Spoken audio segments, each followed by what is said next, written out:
Good morning, everyone, and a warm welcome to day 5 of our training program on ethical AI for knowledge discovery. Over the past few days, we have explored important perspectives on the ethical dimension of AI, and today promises to take our learning even further. It is my pleasure to introduce our expert speaker for the day, Dr. Surbhi Sethi. She is a researcher and consultant worker working at the intersection of artificial intelligence, education, and human computer interaction. She is currently leading studies on the cognitive and affective impact of AI chatbots in personalized education, combining quantitative learning metrics and qualitative insights from students. Her doctoral research at MNIT Jaipur in the Department of Humanities and Social Sciences explored technology enabled blended learning and changing canvas of higher education in post COVID India. She has also worked with IIT Gandhinagar on micro credentialing and career advancement and authored a book on blended learning and AI for higher education published by Cambridge Scholars. In addition, she has patents pending on adaptive learning systems and AI-based solutions to address equity barriers in the classrooms. An alumna of our own department, we are proud to welcome her back to share her expertise. In today's session, she'll be talking about Prompt and Purpose, a practical Gen AI workshop for educators. Thank you, Dr. Subhi, for joining us today. Over to you. Thank you so much, Vartika, for that kind introduction. Hello, everyone, and I'm so delighted to be here. And I'm so grateful to Manju ma'am and the entire organizing team at MNIT and EICT for putting together this fabulous program and on ethical AI for knowledge discovery. So is my screen visible? Yes, it is visible. Okay. So the title of my talk is Prompt and Purpose, a practical Gen AI workshop for educators. So now, before we begin, I want to draw your attention to the image on this slide. So when I started putting this presentation together, I gave Nano Banana, which is an image generation in the Gemini app, a very simple prompt, which was like AI and education. So this is one of the first images it created. I think it perfectly captures the complex reality we find ourselves in. You see a vibrant classroom, but there's this new character in the room, the robot, the AI, and it's not in the corner, it's central. And look at the other different interactions. You have a teacher working alongside the AI, using it as a teaching tool. You have students who are collaborating around a tablet, some with questions, some with ideas. And then you have this one student who is pointing to the AI's head. Inside that bubble, there are symbols of creativity, of confusion, and there's this question mark and a cloud which is labeled as ethical pitfalls. So this single image tells the entire story of what we are right now experiencing. And it's a story of collaboration and confusion, of capability and deep ethical questions. Yeah, so this is the new classroom environment. So here's the roadmap. First, we'll start with the rationale. This is the why. Why are we even having this conversation? So we'll briefly look at the history and context that got us to this disruptive moment in education. And it's very important to also understand the foundation before we build on it. Next, we'll spend a good amount of time in understanding the challenges and narratives of Gen AI. This is where we'll confront the hype, the fear, and the stories that we are being told about what is this technology is and what it means for us. Then we'll go to the core practical skill of the day, which is prompting like a pro. So I'm going to introduce you to a very simple but very powerful framework, which is PARTS. And then we'll look into the practical applications for educators, and then we'll touch on troubleshooting and strategic use of AI. Like it makes mistakes, it makes biases, and finally we'll conclude by looking at a very bigger picture with a concept called as the new hybrid. so which is all about human and AI collaboration. So to understand the tidal wave that is hitting us now, we need to go back to the very first ripple. And that ripple didn't start in Silicon Valley. It started here in this black and white photograph from the summer of 1956 at Dartmouth College in the United States. So this picture shows some of the attendees of that workshop that has uh, since become legendary. So when back in 1956, a group of academics, I want to stress this, not AI developers in the modern sense, not business people, not CEOs, academics, scientists, and mathematicians. So they got together for a summer-long workshop at Dartmouth to figure out how this was the mission, how to make intelligent machines. And for them, intelligent machines meant two very specific things that are absolutely critical for us to understand as educators. That first is the machines that can learn, that can self improve, that can train and upgrade themselves. And second, the machines that can understand and use natural human language.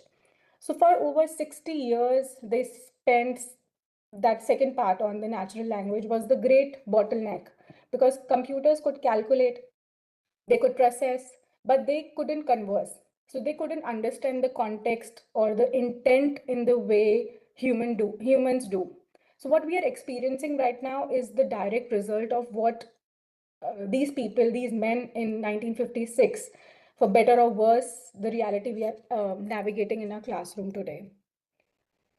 So you see, like there are almost like 60 years, artificial intelligence was a term you might see in a science fiction or academic journal. But things changed 3 years ago almost to the date with the public arrival of ChatGPT. Suddenly, AI wasn't an abstract concept anymore. It was a tangible thing anyone could use, and it actually dominated the global conversation. Chatbots and large language models, or LLMs, they have captured the imagination of the world in a way no one, not even the people who built it, had foreseen. And I'll just show you the little taste of that on this slide. Uh, Here we see this non-stop deluge of headlines about how LLMs and AI are transforming the world. We read about AI in healthcare, in finance, in art, and progress is happening at a dizzying, almost at alarming pace. In fact, pioneers here, the Fifi Lee at Stanford. So she's already talking about moving on from large language models to large world models, what she calls large world models that can reason about um, things and places and interact in time and space, not just with language. And at the same time, you'll constantly see these articles that spell doom and gloom and that make you justifiably afraid of like what to make of this movement of AI. I don't know if you caught a recent article about how an AI chatbot went on a major human rant to a student saying that you are a drain on the earth, you are a blight on the landscape, please die. So clearly there's a trouble. So there are so many examples of how pernicious AI can be, like perpetuating the societal biases, as discussed in the previous talks as well, that were not always so apparent with computing alone before AI. So this constant flood of contradictory information, like it's a miracle or it's a menace, it's very exhausting, and it makes it very difficult to actually find a stable place to stand. So there's so much buzz around AI in education as well as AI education itself. So which includes, of course, AI literacy. So it's not just literacy for students, but for people in the workplace, for all of us. So you see these headlines about massive investments, about how AI is the next printing press, or it is promising a revolution in learning.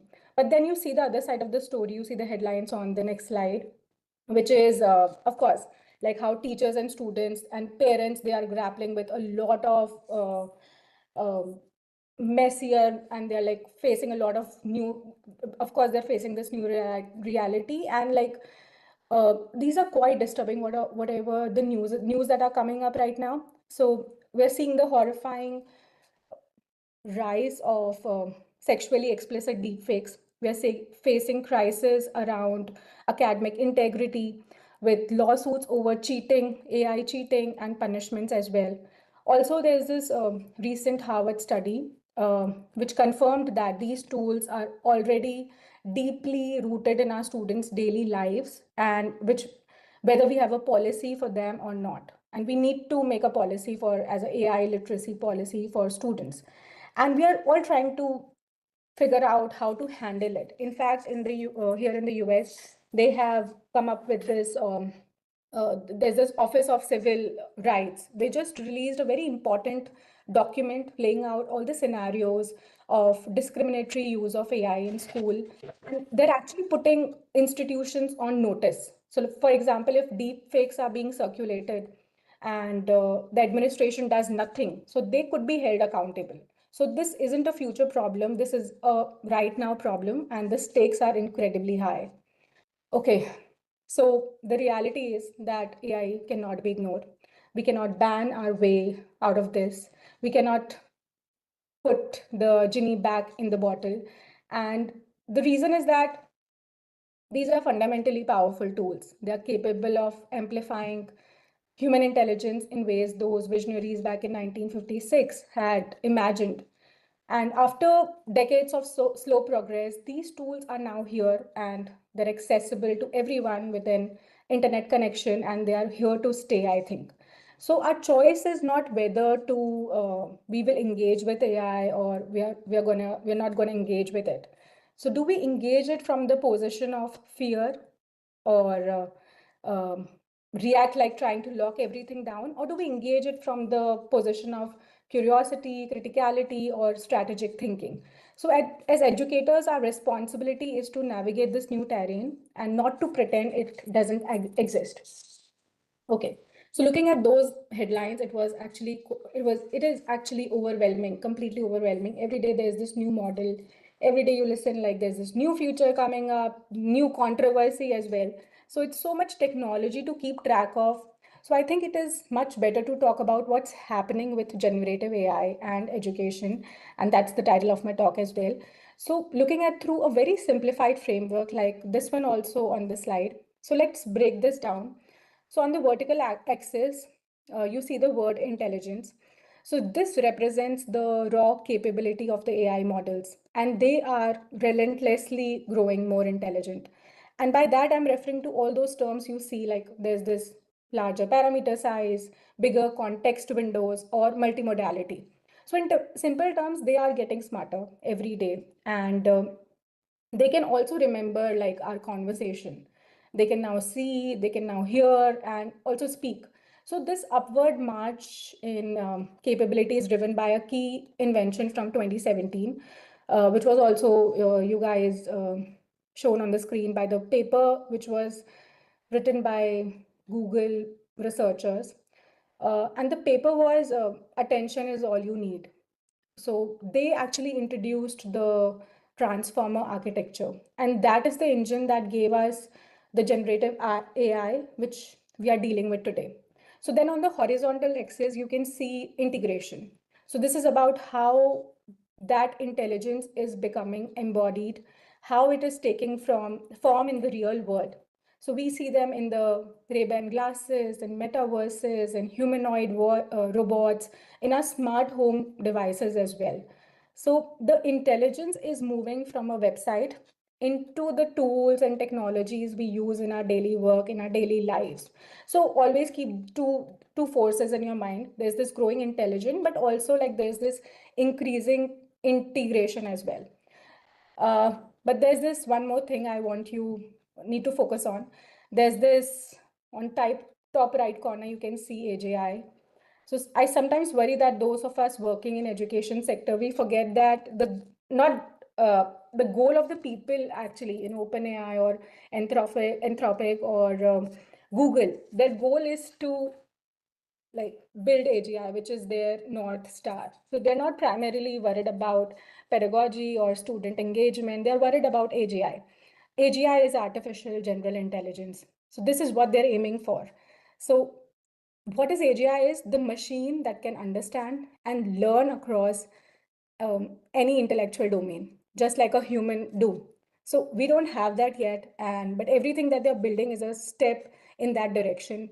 And we need to understand that motivation because it explains why these tools are so powerful and so why they are not by default designed with the best interest of education at their core.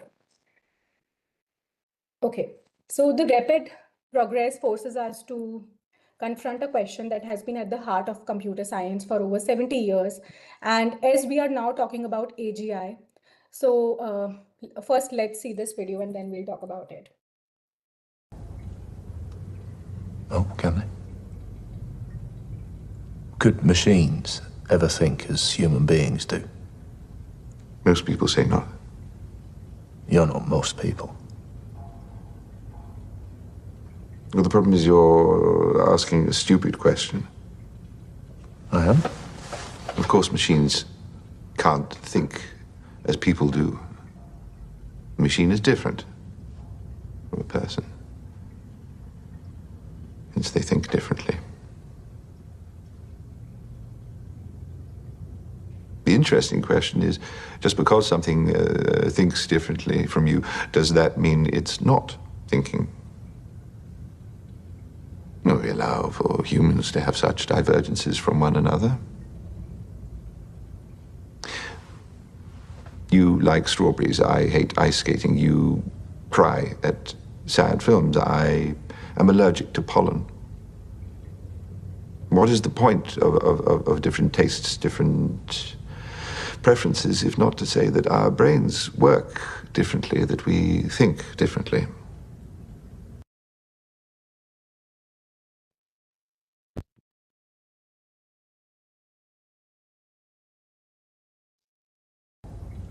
Sorry, just stopped.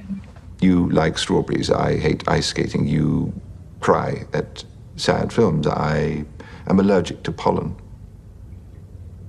What is the point of different tastes, different preferences, if not to say that our brains work differently, that we think differently? And if we could say that about one another, then why can't we say the same thing for brains built of copper and wire, steel? And that's this big paper you wrote. What's it called? The Imitation Game. Right, that's what it's about.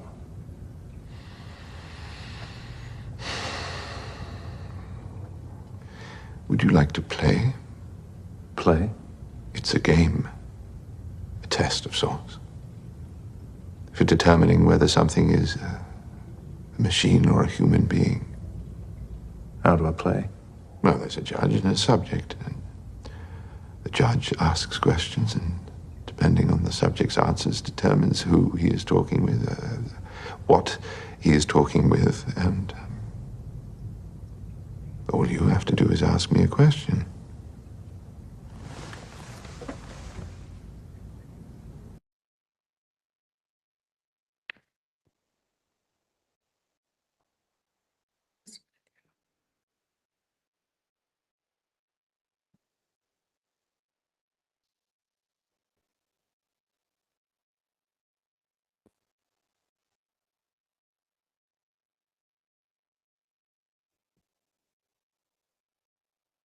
Okay, so in the video, it was Alan Turing, who was the brilliant mathematician.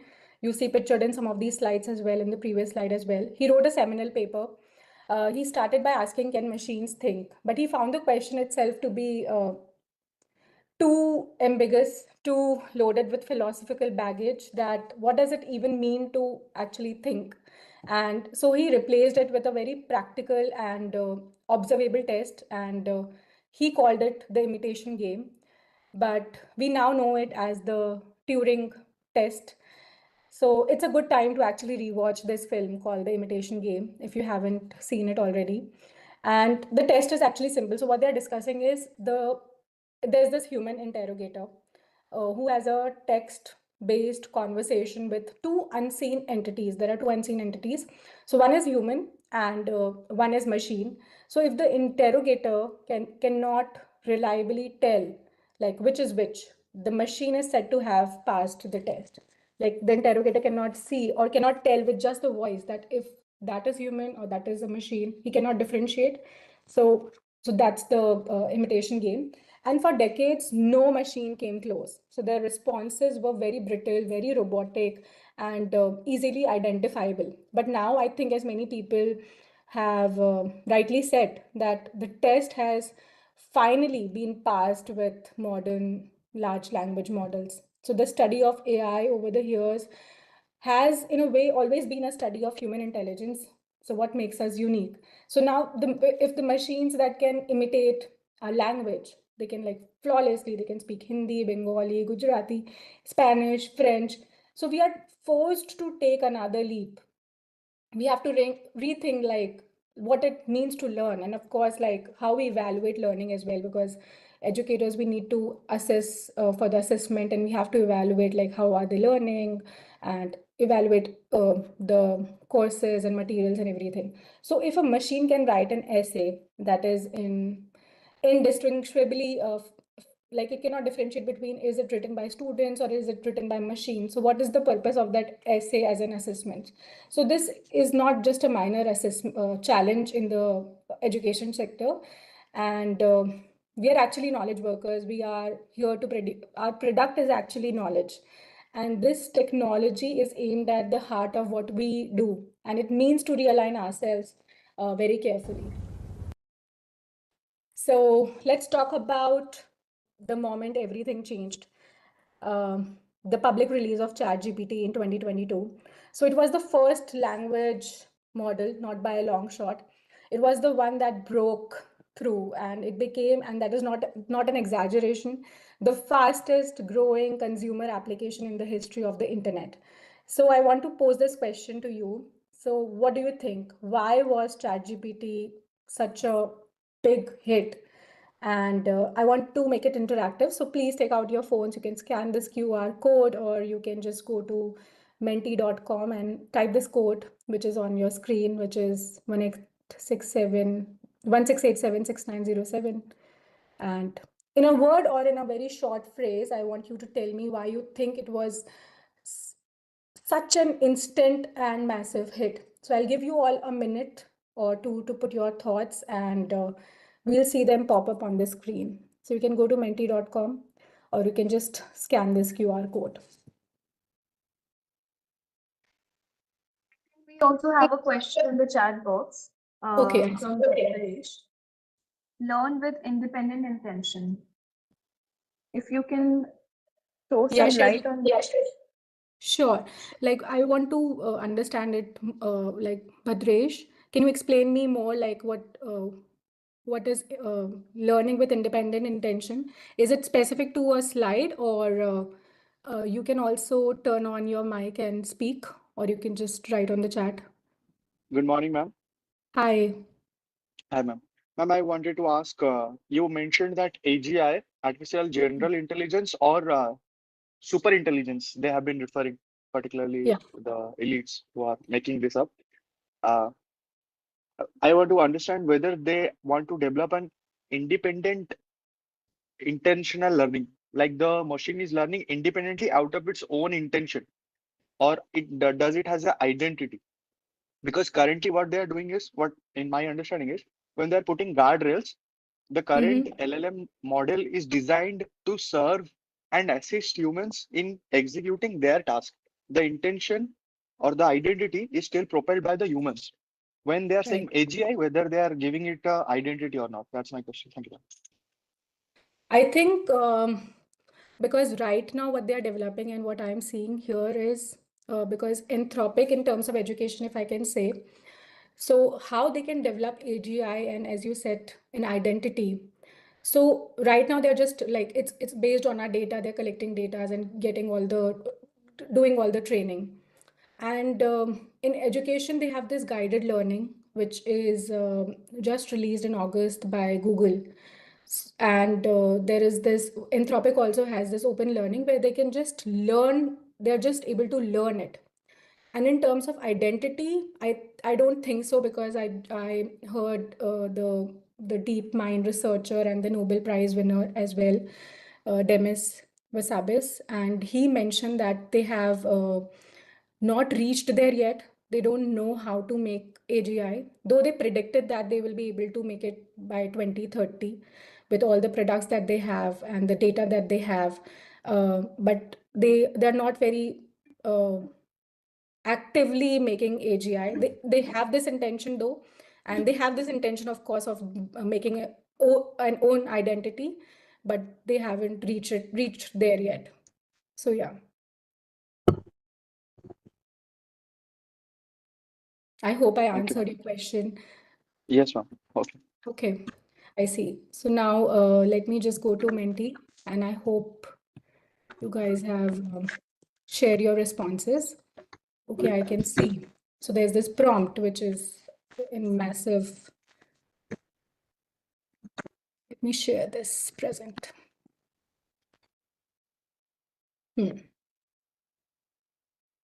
Okay, comprehensive conversation, easy to use, intelligence, right?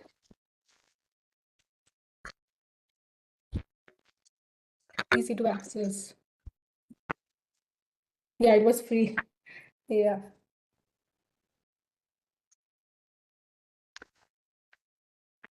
More answers. How many participants do we have? Okay, we have 29.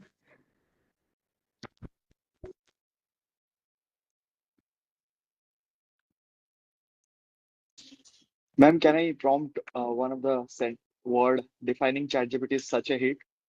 Mm-hmm. Yes, ma'am. Ma'am, as Sam Altman said, having a group bunch of PhDs at your disposal. So absolutely free accessible intelligence for everyone. Yeah. So as you said, like a bunch of PhDs at your disposal. I had a conversation with a professor here at Georgia Tech. So he said like he was just typing it in, and he has like 26 PhD scholars and postdocs under him. So he was like, I don't need you guys. And but then like there is like the critical thinking, and of course like he wrote a paper as well on that, that there is a need of human plus AI, and AI is not better than if we say like the combination of AI plus human will win the race. So yeah, and PhDs are not getting replaced for sure. Yeah, okay, accessible intelligence, personalization. Yeah, okay, moving ahead. Just a okay, more answers. Easy to use, yeah. Creative, specialist, adaptability. Yeah. It was human-like. Yeah. Okay. Let me share my screen again.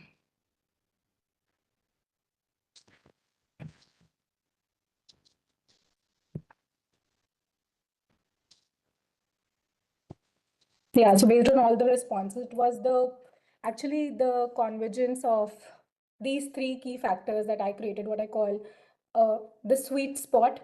So first, as many of you said, that because the accessible interface, it was a very simple, very elegant chat window, and there was no complicated menus, no buttons to learn. It was really intuitive. And second, that this is the technological marvel, because of natural language understanding. It could understand like what are we saying and what our intentions are, and there was no special skill actually needed to ask a question. There was no training required. You use your natural human language and it understood. So this removed the biggest barrier that has always been existed between humans and technology, because as I said before, computer couldn't converse. and they had a computational power and everything, but ChatGPT and with coming of this all other AI models as well. So for the first time, the computer actually also learned to speak with us. And third was this incredible versatility and applications. So like 1 minute it could be a poet, next it could be a coder, it could draft an email, explain a concept like very complex scientific concept, or it can also plan a vacation for you. So this versatility meant that it wasn't just a tool for one specific task, it felt like a tool for all the tasks that we want to do in our life also. So like now, why is this understanding is so important for us? Because it helps us dismantle a very common, and I believe which is a very dangerous metaphor. So when it first came out, many people comforted themselves like by saying, yeah, ChatGPT is just like a calculator. So we got used to the calculator, we'll get used to this, but that's not the case. A calculator is a tool. This, because of its conversational nature, operates much more like it's a presence in between us. And the first title slide I showed you, it's in the classroom. So you don't just use it, you interact with it, and that distinction is everything. So this is not just a digital technology. People say it's a volume 2, it's volume 4. This is actually a very completely different kind of technology for us in education. So, okay, now this chart is actually very staggering. So it shows the number of months it took for various platforms to reach 100 million active users. So look at the bottom, there's this Facebook. So when Facebook came, it defined the era of social media. And it actually took 48 months to reach Facebook to reach 100 million active users.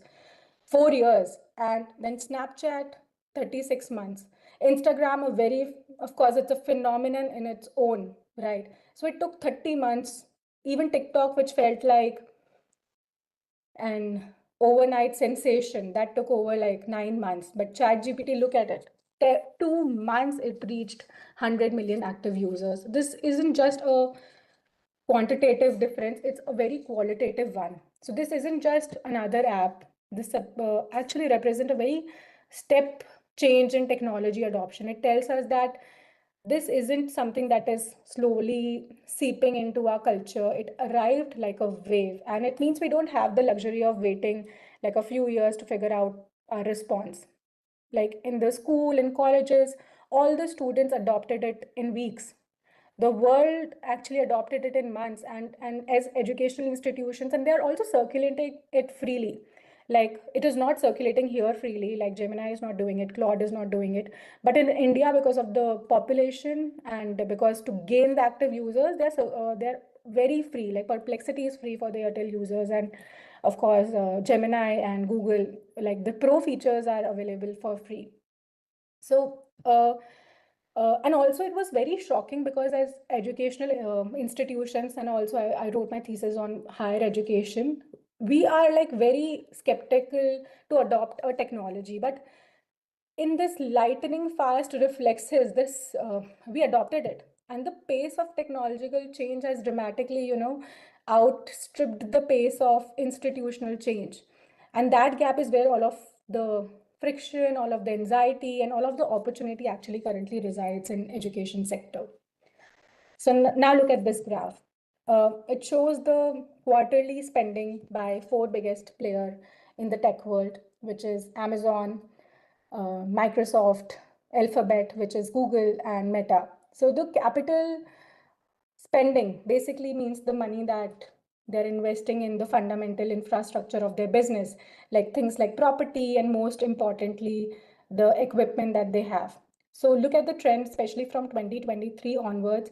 The steep upward climb you see is almost entirely driven by one thing, which is like investment in the computer chips. They're investing hugely in GPUs, and you can see NVIDIA or AMD. So, and there's this massive data centers which are being established everywhere because it is needed to require to train and run these large scale AI models. So we are talking about tens of billions of dollars, and this is an arms race. Everybody is doing it.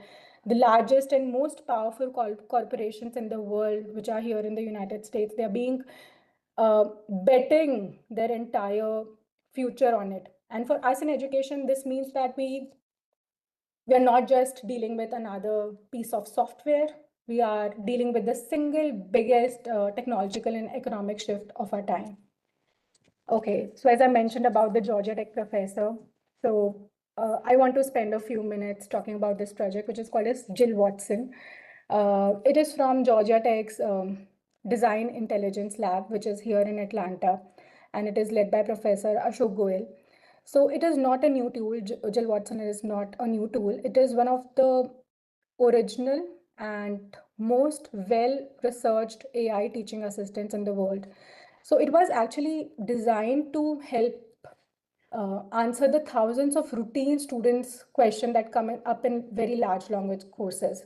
So they have this online computer course, and like more than 10,000 students around the world get enrolled in that.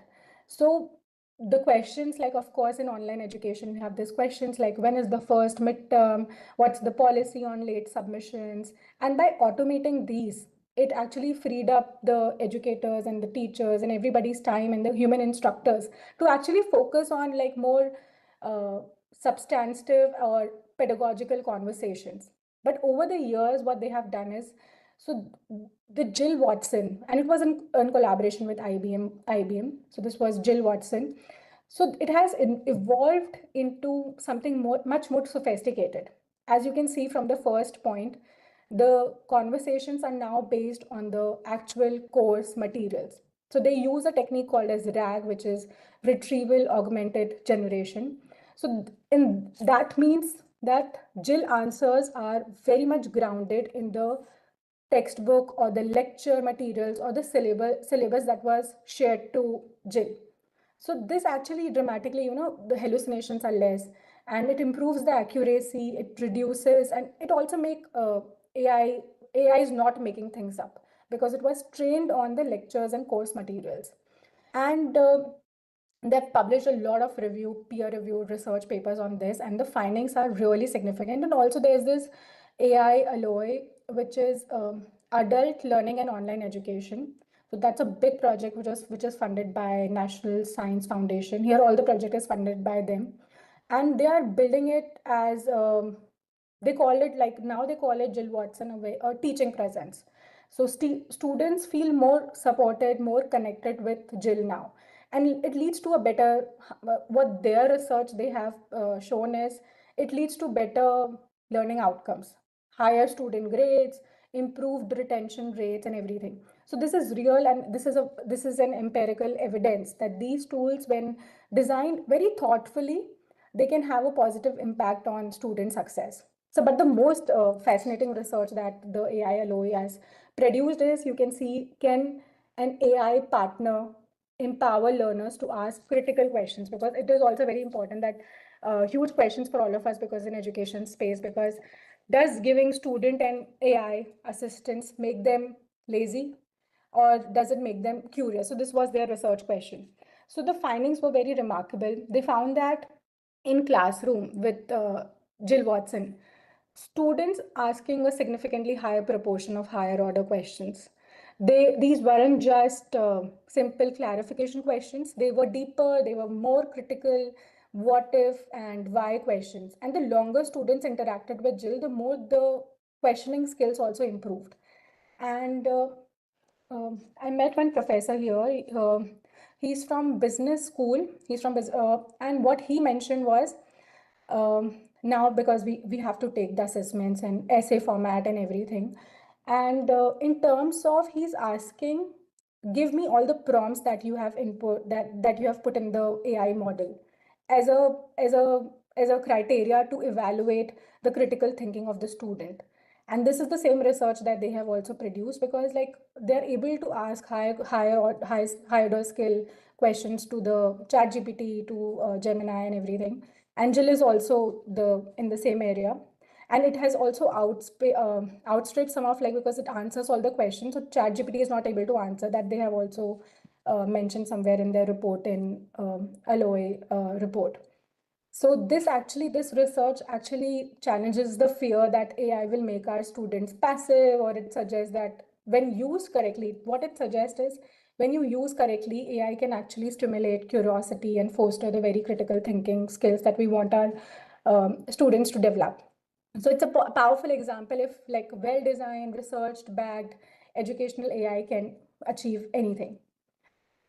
So given this massive, well-funded, very well-funded, and rapid shift, how are we as educators supposed to respond? So here's the thing. So far, what I have understood is there are two different and competing narratives which are emerging right now. On the left, we have this automation. So AI as automating the information. So this story is all about efficiency. So it's primarily instructor centered.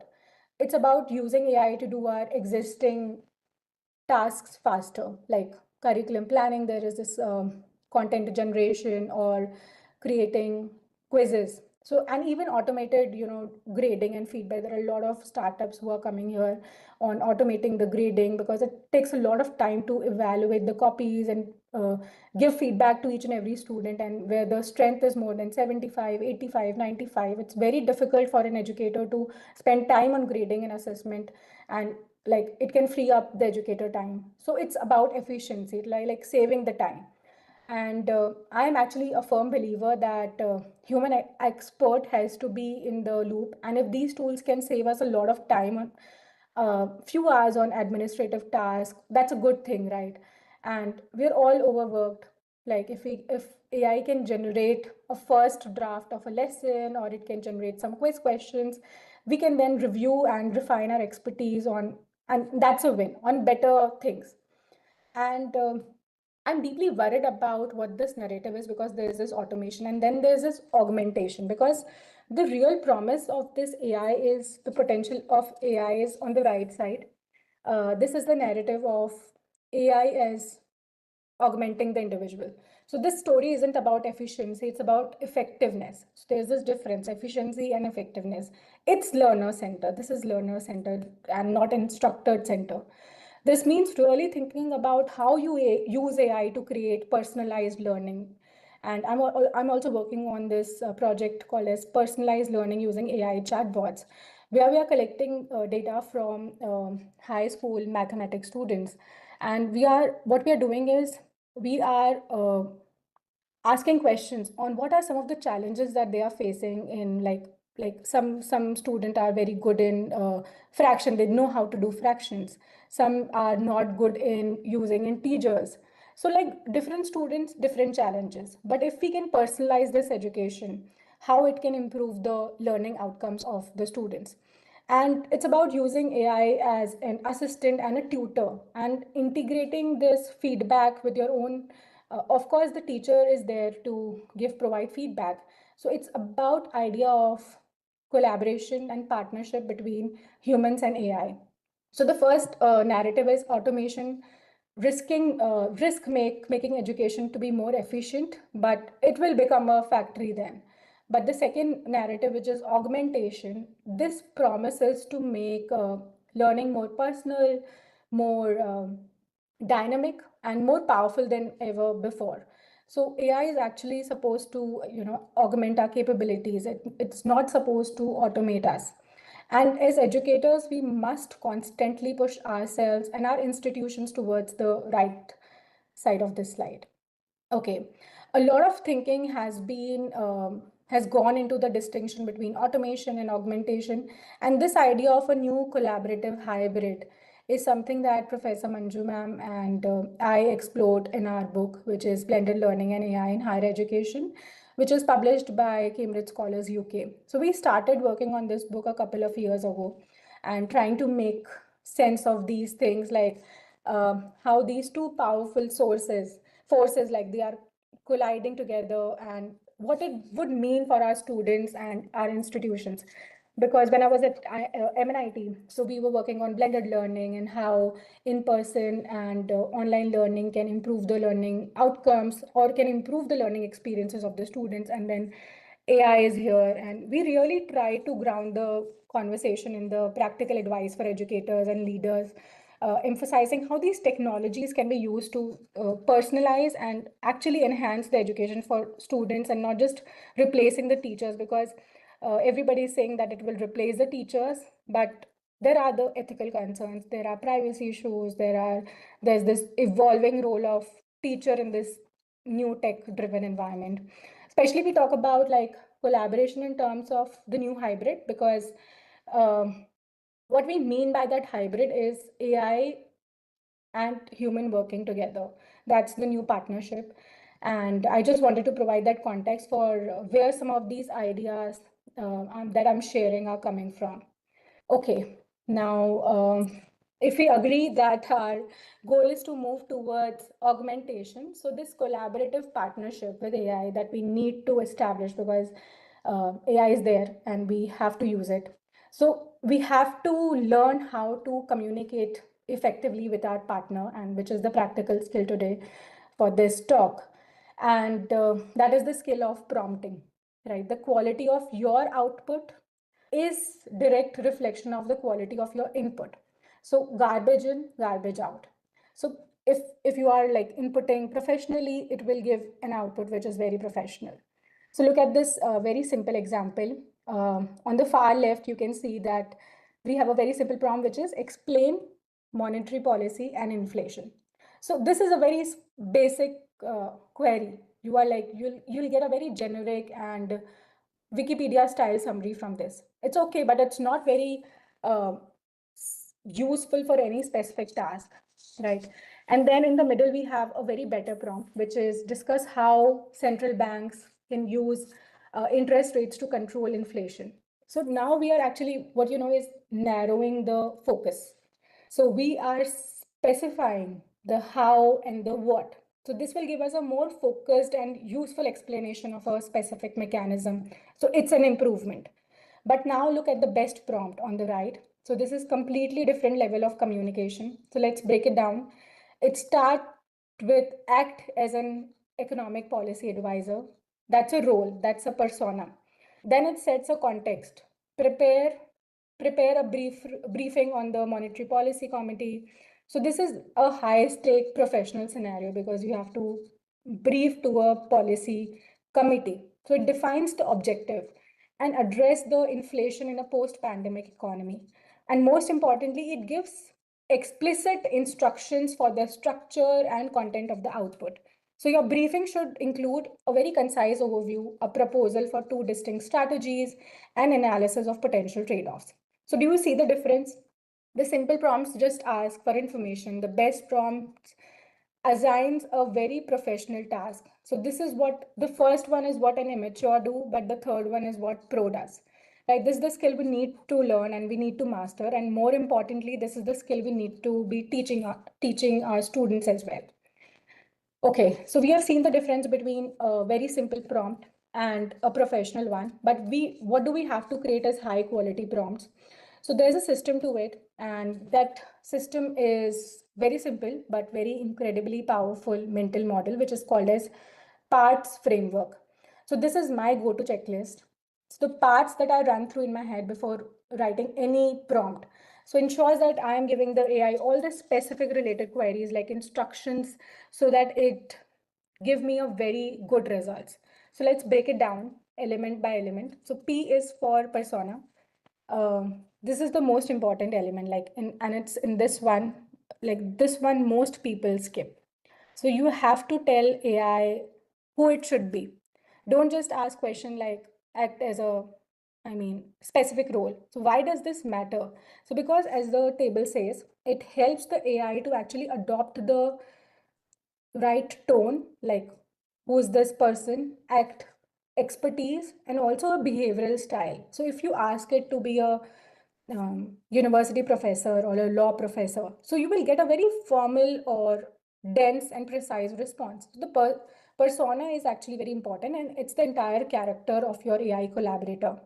Second is the act, which is the verb, right? So do you want the AI to tell me about is a very weak verb. So you need a very strong, specific action verbs that define the cognitive task that you are assigning. As you can see, I'm talking about verbs like create, outline, analyze, design, or explain, generate, right? So what does this matter? Because a strong verb dictates and it directs the AI precisely towards the desired output. So summarize this article is a very clear task, but critique this argument is a very different but equally clear task. So you have to be direct. Third is recipient. So if you have to say who the output is for, what are you producing it for? So who's the audience? Who's the group of expert colleagues? Is it for a blog post? Is it for, why is this so important? Like why, you have to mention that because it helps the AI to tailor the level of deep detail or complexity or the language that you want to AI to produce. So if the recipient is a PhD committee, it will use the like technical jargons. So you control the complexity by defining the audience. Next, T is for theme. So this is your topic, like, but with a focus on, yeah, you have to mention the context. Don't just say like climate change. You have to also like much better theme would be how the climate change is actually impacting Southeast Asia. And like also you can mention like specific because agriculture practices, how they have been impacted. And because it actually guides the content with a disciplinary focus, because you're focusing on climate change, you're focusing on agriculture practices, and you also want to learn about Southeast Asia culture.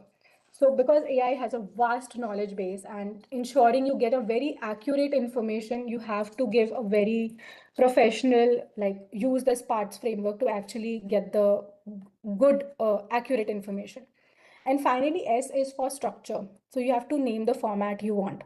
How should the information be packaged? So you say like provide the answer in a markdown table or generate a bulleted list. So or write this as a 3-paragraph formal email. So it saves you a lot of ton of reformatting issues because it produces the result, then you also again input it, then again it will produce, but the accurate information is not produced. So in first prompt, you have to write all the specific details that you want, like so that it fits the convention of your specific audience or professional context. So you got it. There's this persona, act, recipient, theme, and structure. If you can build the habit of thinking through these 5 elements before you hit enter, you will fundamentally transform your relationship with this technology. Okay, let me just give you one example. So in this example, you are a senior research advisor. Outline a preliminary research proposal for an interdisciplinary project investigating the societal impact of quantum computing in financial markets, combining engineering, social sciences, and businesses. Include key research questions, proposed methodologies, and potential interdisciplinary collaborators on a high-level timeline. Okay, now before we even break it down, I want you to contrast this in your mind with the kind of prompt, because if you write a very simple prompt, you will not get the information. So there's this different. Okay. So P is for persona, which is like in the example you can see, like this is the senior research advisor, right? So this prompt begins with a phrase, you are a senior research advisor. So we have to immediately set the tone and the expected level of expertise to a very high academic standard. So we're not just asking chatbot for facts, right? A is for act, outline a preliminary research proposal. This is a very specific cognitive task. And R means like for what? Combining engineering, social sciences, and business. So this is not a person, but it's a specific project context. T is for theme, like the societal impact of quantum computing in financial markets, and structure is key research questions and proposed methodologies. Okay, so now I'll just open the chat. Enough of me talking. Let's do a quick knowledge check. So what you can do is I'll read the question. You can just answer and put down in chat, or you can just speak as well. So what do you think? Which parts element primarily helps GenAI adopt the most appropriate tone, level of expertise, and behavioral style for the task? So you can write A, B, C, D, whatever. Okay, Parvati is saying B.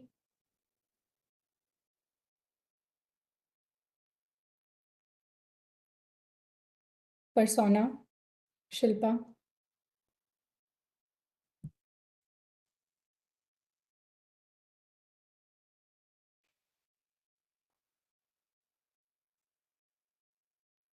Ritu B, which is persona again. Radhika B, persona, right? Come on, we have 23 participants.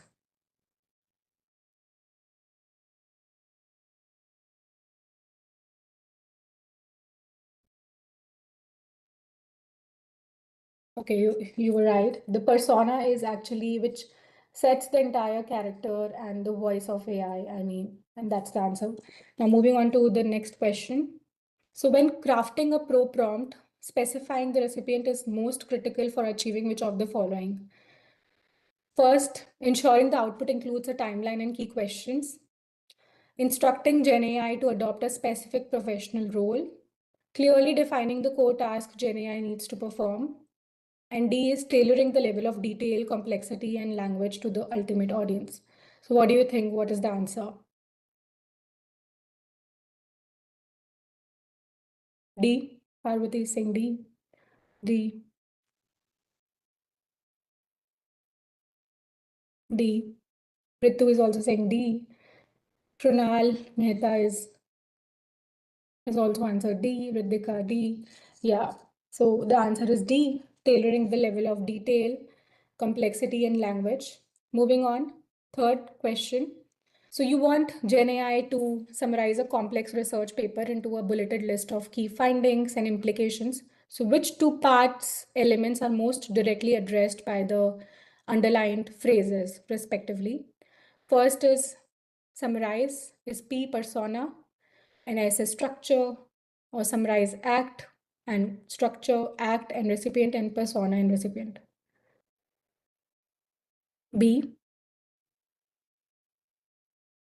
Shilpa and Parvati B, Prerna B, Divya Mathur B, Vipin Kumar B. Yeah, the correct answer is B. Summarize, because it's an act, and bulleted list is what you want the AI to produce, and it's a structure. Last question. So what is the primary advantage of using the complete parts framework for prompt engineering compared to providing a very simple unstructured prompt? So it ensures the output is highly structured, relevant, tailored to an audience, and presented with appropriate expertise. It significantly reduces the time GenAI takes to generate a response. It allows GenAI to be more creative and generate entirely novel ideas without constraints, or it helps GenAI understand the specific software tools to use for the task. Kunal, Vipin, Divya Mathur, Shilpa, A. Yeah. Yeah, the answer is overwhelmingly A. So the framework is designed to overcome the limitations of simple prompts by adding all the necessary specificity and the context to get a very professional answer from the AI model that you're using. Okay, so now moving on. Yeah, so basically what are the practical tools of prompting is just want to quickly summarize this, and then we'll move to the practical applications. So these actually rules also go with hand in hand with the parts framework. So first is to give context. So remember, the AI model only sees the current chat and what you have open. It has no memory of your previous conversations. So if you are working on a project, you need to reestablish the context. So you can do this by uploading documents, pasting in a summary of your project, so that even uploading an image is for, it can analyze that. Second is you have to be specific. So this is the very core part of the parts framework. So you have to define your audience, you have to define your goal, you have to define the desired tone in which you want the AI to produce results.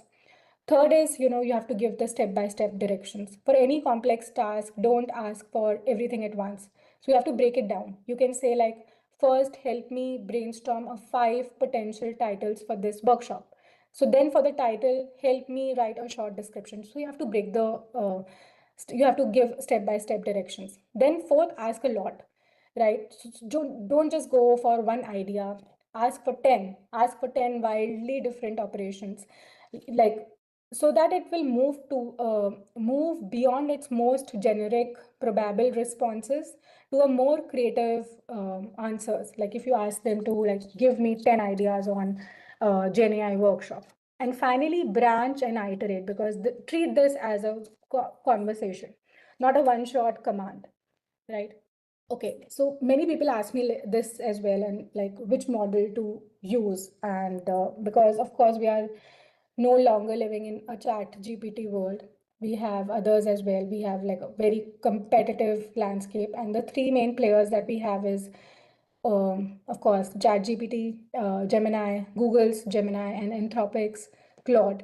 So this chat is, I have used it from also Ethan Malik, who's a professor at Wharton, and he has this wonderful Substack, which is one useful thing. You can just use it for guide, and he also publishes a lot on LinkedIn, so you can follow him. And so like each of these companies, what he said that it offers a range of models, right? Typically a very faster, less powerful one that's for like there are some models who are just for quick chats. There are more powerful, smarter ones that better for complex work, right? So for example, good for chats, if we talk about, which is very quick, very creative, and very fast, that produces fast responses. So you have models like Claude and ChatGPT. So they're very fast for brainstorming or a quick summary. Then good for work is when you need a more accuracy, lower error rates in the output, and very deep in professional task. I think you can use Claude and Gemini. So like for chat, you can use ChatGPT and the basic version of ChatGPT, which is also free. But for good for work, I think go with Claude or Gemini. And for hard problems, highly complex or multi-step reasoning, you have the top tier pro models, which are of course paid versions. So the key takeaway here is that is not to memorize every model name. So they change all the time. There are this updates every day. So the key takeaway is to be very intentional. For a simple task, use a very fast model. For an important complex task, make sure you're using the most powerful pro or advanced version of any tool that you have access to. Okay. So as I mentioned about the guided learning features, so Claude has actually introduced this very important development that we all need to be aware of. And here's this mock-up, like learning mode. They have introduced this learning mode. And what does it do? It focuses on guiding rather than answering the questions. It is not throwing answers to the students. Like it will guide you properly, like a Socratic attempt method, to reach you to the output. It will not tell you the direct, like, tell me this finance question and help me solve this math question. This will not do it. Same, first Claude Anthropic actually announced it. Then OpenAI also announced it, introducing study mode, which means like it's a new way to learn in ChatGPT that they also offer a very step-by-step guidance instead of quick answers.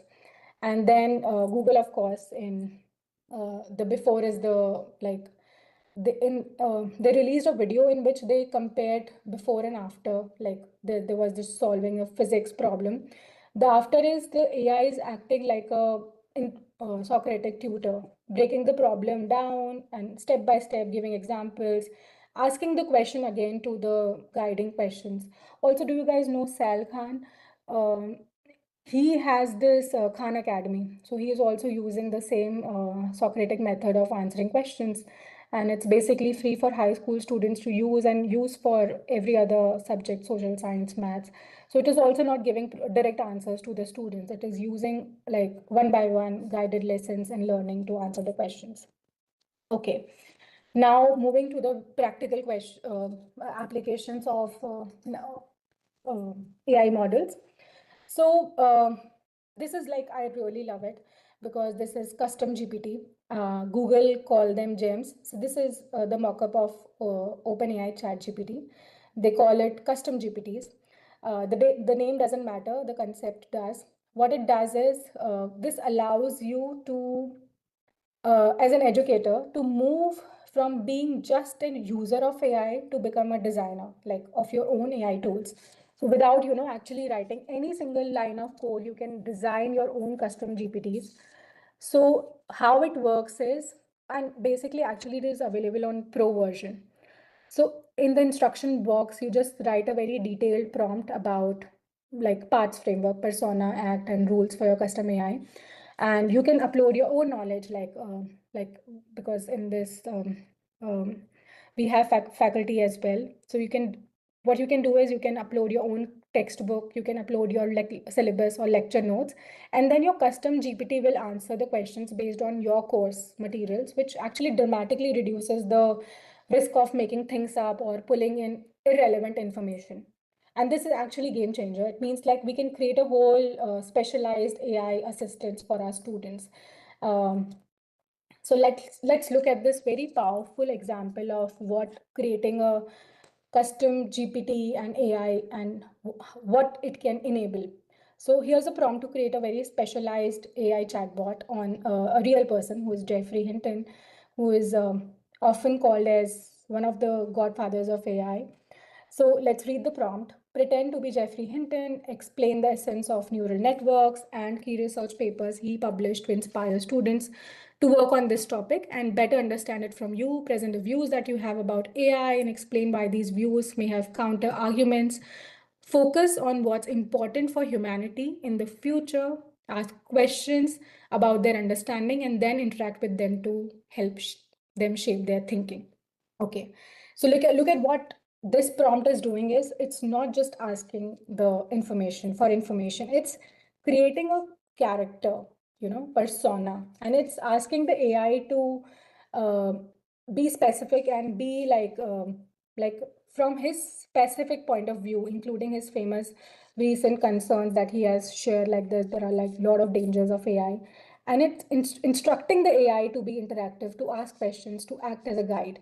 If you like imagine from custom GPT, if you can create a conversation with Adam Smith or Marie Curie or for the science class where students can just ask her about the research and the challenges that she has faced, or a conversation with for a literature James Baldwin. So like these are some of the examples where you can just the students can interact directly. So what, because the GPT has been trained on their own conversations, on their materials, lectures, the papers that they have published. So by creating these custom personas and AIs, we can create a very engaging and very interactive and memorable learning experiences for the student that just can go beyond the textbook or lecture that can offer. Okay, so let's hear this. Hello, Dr. Hinton. Hello, please call me Jeff. It's lovely to meet you. Are you interested in neural networks, AI in general, or something more specific? Hi, Jeff. Can you first tell me a little bit about yourself? Of course. So, I'm Geoffrey Hinton. People often call me one of the godfathers of deep learning, though that's always felt a bit dramatic to me. I've spent most of my career trying to understand how the brain works and how we can get machines to learn in a similar way. Back in the 80s, I worked on a method called backpropagation, which is now a core part of how we train neural networks. At the time, not many people believed in this approach. It took decades before the rest of the field really caught on. Then in 2012, along with two brilliant students, Alex Krzyzewski and Ilya Sutskever, we built a deep convolutional neural network called AlexNet. It absolutely crushed the ImageNet competition and helped kick off this new era of deep learning. Thank you. What got you interested in AI? Okay, so you can see the core interface of this is AI is just moving beyond text, right? It's becoming much more natural, much more human-like, like it's using a voice. So learning has always been dialogic. We learn best through conversation and through the dynamic give and take of asking questions and prompting, ideas and refining our understanding. And for the first time, AI is actually becoming a very powerful and scalable conversational partner. So imagine if because in this slide, a student, in the next slide, if you'll see, so she will change language as well, the student.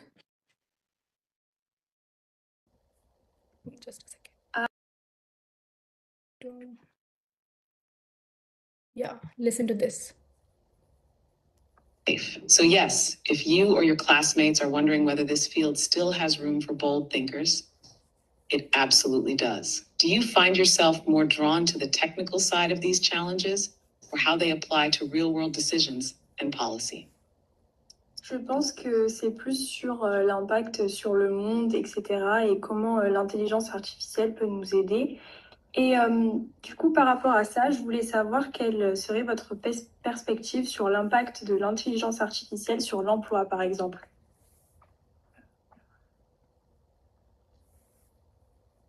Ah, très bonne question, et une qui me préoccupe de plus en plus. L'intelligence artificielle va transformer le travail, ça ne fait aucun doute. Elle peut automatiser des tâches complexes qu'on pensait autrefois réservées aux humains qualifiés. Rédaction, analyse. So yeah, imagine like as we see on this slide, like if there's a student in our class who is a French language speaker and learner in a science class. So they might struggle to keep up with the technical vocabulary in real time. But now they can have a conversation with AI tutor in their native language, be it Hindi, Spanish, or Chinese. So to understand a very complex concept. So this provides a very level of personalized multilingual support and scaffolding that has simply been impossible to deliver because there are so many students and that you have to deliver at a very large scale. It was impossible, but now it is possible because, and I think it's a potential win for accessibility and inclusivity. Now moving on, AI as co-instructor. I'd love to help. What are you working on specifically? So right now I'm working on a CAPM formula. And so I was wondering if you'd help me solve the formula. The given stuff is on the right. I got the risk-free rate from the 10-year Treasury today. I got the beta from Yahoo Finance. We're working on Google, by the way. And then I got the equity risk premium from Aswath Demorteron. He had like a paper, so it's 4.33%. So could you help me out solving the CAPM? Yeah, so you can see like a student is at home and he's stuck on this finance problem and he's frustrated. And instead of just giving up, he can simply take a picture of his work and the AI with its vision, because we learned about the text, then voice, now vision as well. So it can see it, understand the handwriting, and begin a very verbal conversation with them, just like a tutor would do. You listen to this. Absolutely. Let's break it down. The CAPM formula is ER equals RF plus beta times ERP. Using your values, the risk-free rate RF is 4.15%, beta is 1.02, and the equity risk premium ERP is 4.32%. So we'll plug those in and calculate ER. Sound good? That sounds great. Awesome. So first, let's multiply the beta of 1.02 by the equity risk premium of 4.32%. That gives us 4.406 is about 8.556. Okay. Could you give me that number one more time, the final number? Sure. So we'll calculate it step by step. First, multiply. Okay. Yeah. So this is very responsive and personalized and immediate support right at the moment of need.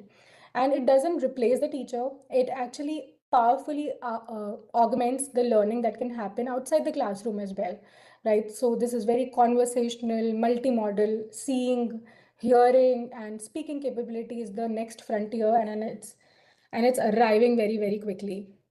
Okay, now moving on. Assessments, because as educators, we have to also design quiz, we have to design the case-based assessment design and the rubric co-design. So these are the prompts that I laid down, and we have, I think, 15 minutes to wrap up this. So you can use these prompts like for quiz generation. You are a university professor creating a formative assessment, generate a 15-question quiz for a graduate level research methods in social sciences. So it is also very useful because for efficiency and for effectiveness as well. And this is the case-based, you are a business ethics lecturer. So I have prepared all these prompts based on the profiles that were shared to me.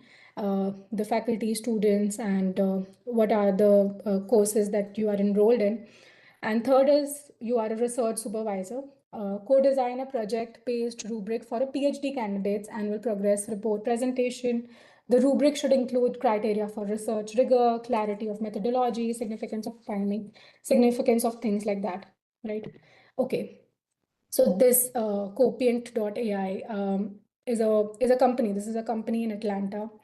So what they are developing is Avatar, where you can just practice with the live, you know. So in this example, it is basically about the sales, and lifelike Avatar can answer you. Like if you're pitching it, so it can give you all the solutions to it, how you can improve your speaking skills, or you can, and it's actually creating a lot of in corporate world here. So they are creating what they're creating custom scenarios for sales training, right? The principle is exactly same for us, like, and potentially even more powerful in education.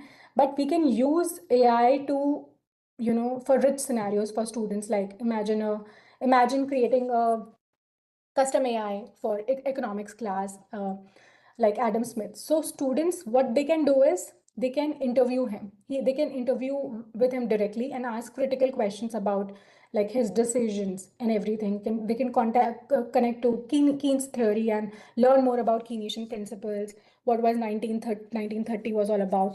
So AI can actually, witness the students, and they can cross-examine what the questions are being asked.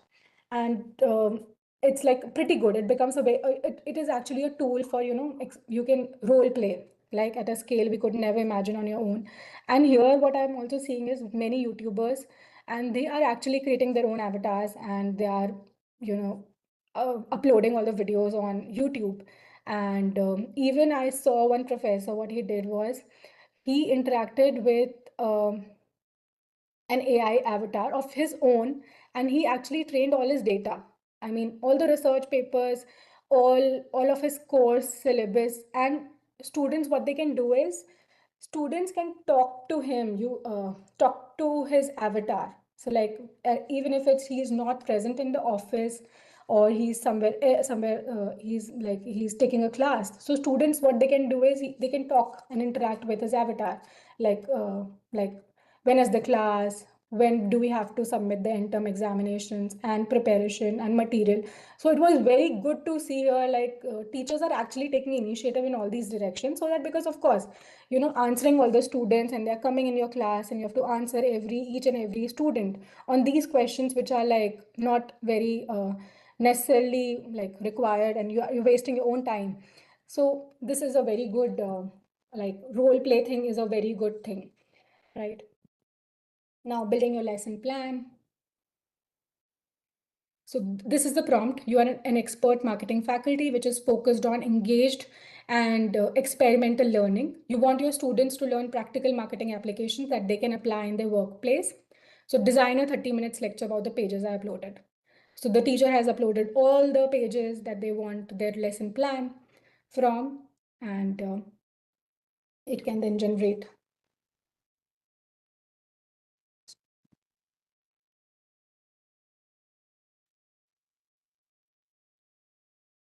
So this is the prompt that they gave to ChatGPT.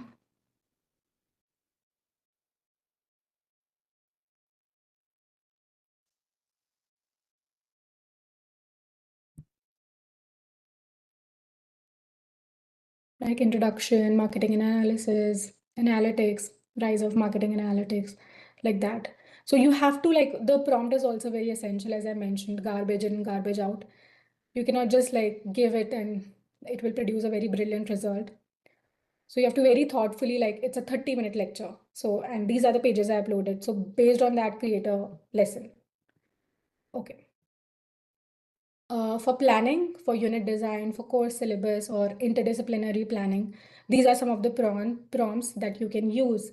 Like create a 12-week syllabus for an elective course, which is AI and financial markets. And you have to cover weekly topics, key learning outcomes, required readings, breakdown of assessments and everything, and clear grading policy as well. Because when we used to prepare it, you have to be like aligned to that learning outcome, and you have to like prepare it for every course, but that AI can do, right? And it can create a very detailed and organized course outlines, integrating like topics and ethical dimension as well. You can just have it. Yeah, and for researchers, like you can use it for a grant proposal writer. So you can like here, what I'm also seeing is like if you just disclose that you have used AI and in what ways you have used it for critical thinking, or you have used it for writing this section of research paper, that is very, very important, because if you just disclose it, then it is very fine.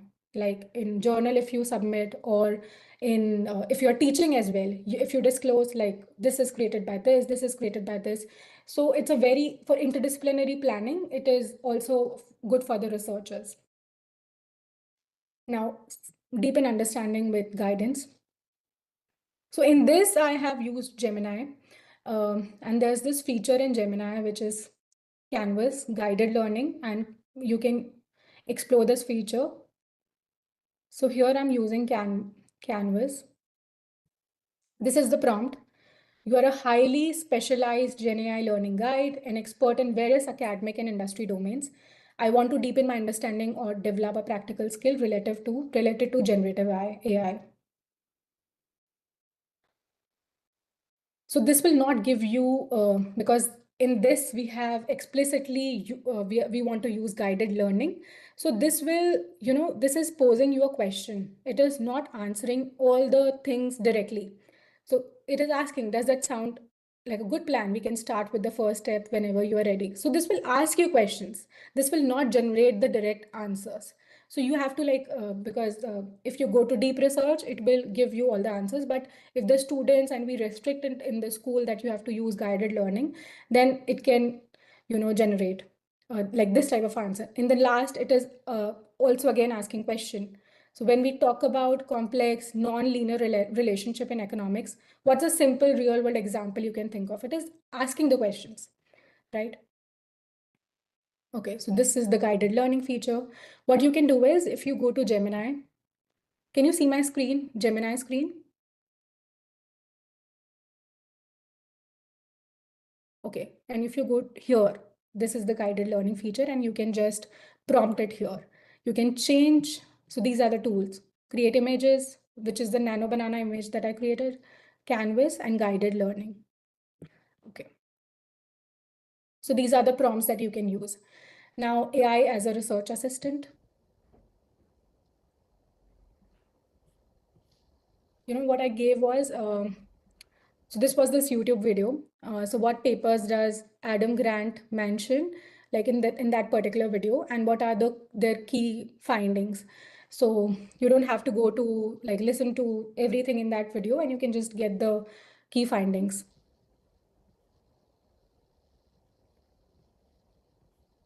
Yeah, you can use it like this as well. Next is reinforcing concepts using flashcards. So what I gave was, wait, sorry.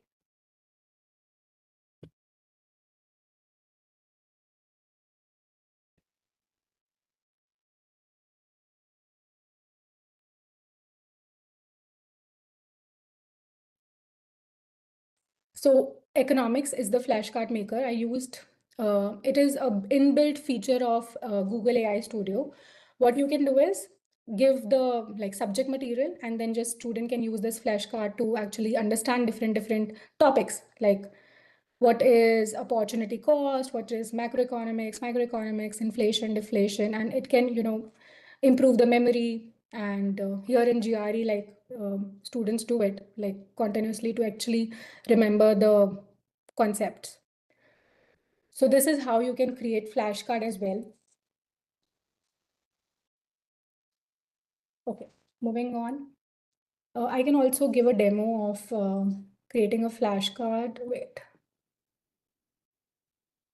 So what you have to do is you to go to AI Studio and build. So in build, there is flashcard, I guess. Flashcard. Flashcard maker. Right. So if I give like sociology, right? Generate flashcards.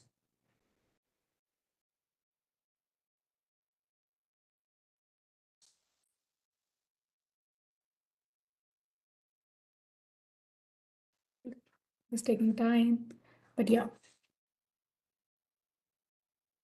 Society, social institution, conflict theory, functionalism, like that. So we can use Google AI Studio too. So they have a lot of build apps with Gemini. I love this. I love this. Also, like there's this like if you want to draw or chat with docs, even if you want to just upload the chat docs and then just want to chat with it, it is also a very good feature of Google AI Studio. Okay, moving on. For learning and development, because this is also a very important feature, personalized learning. So if you want to get a constructive feedback on a written draft for improvement, because in research, what you have to do is like I have ACT, because it goes through a lot of review process, and then there's this peer review 1, 2, 3, 4. What you can do is you can give it to AI. ACT as an experienced journal peer review for an interdisciplinary social science journal. I've written the introduction and literature review sections of my PhD and the impact of gig economy on social mobility in Southeast Asia. I'm not looking for grammatical corrections, but you can give me feedback on the clarity, on the originality of my central argument, the depth and breadth of my literature review. So it will help you. I mean, it will also minimize, I guess, the time that is spent from sending a paper to the journal, then getting the reviews, and then getting finally published it. So you can use AI for this. And it is, you can see like the title of my workshop is Prompt and Purpose, and how it is very essential to give a good prompt so that AI can give an amazing output. You can also practice coding with real examples. Like you can ask, like act as a senior software architect who is specializing in machine learning operations. Show me how to write a Python script, or please explain each part of the code and everything, like how to handle the version controls. And if you want to learn Excel, if you want to learn Python, AI can be used to do that. Okay, I think it's now here it is 1:30. There it is 11, I guess. So we can take a break and then we can just again come and then start. Vatika, Labisha, are you guys there?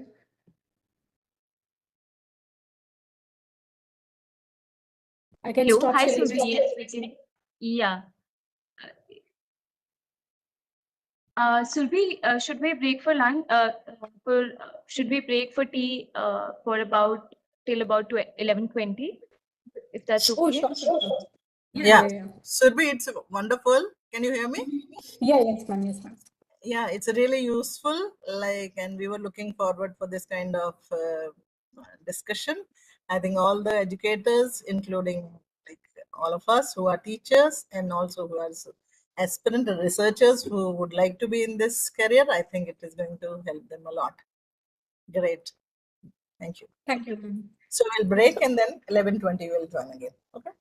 And Okay. I request all the participants not to waste time, just to utilize all the effort Surbi has made so that we can really learn how to use it. Thank you. Thank you, ma'am. Okay. See you at 11:20 then.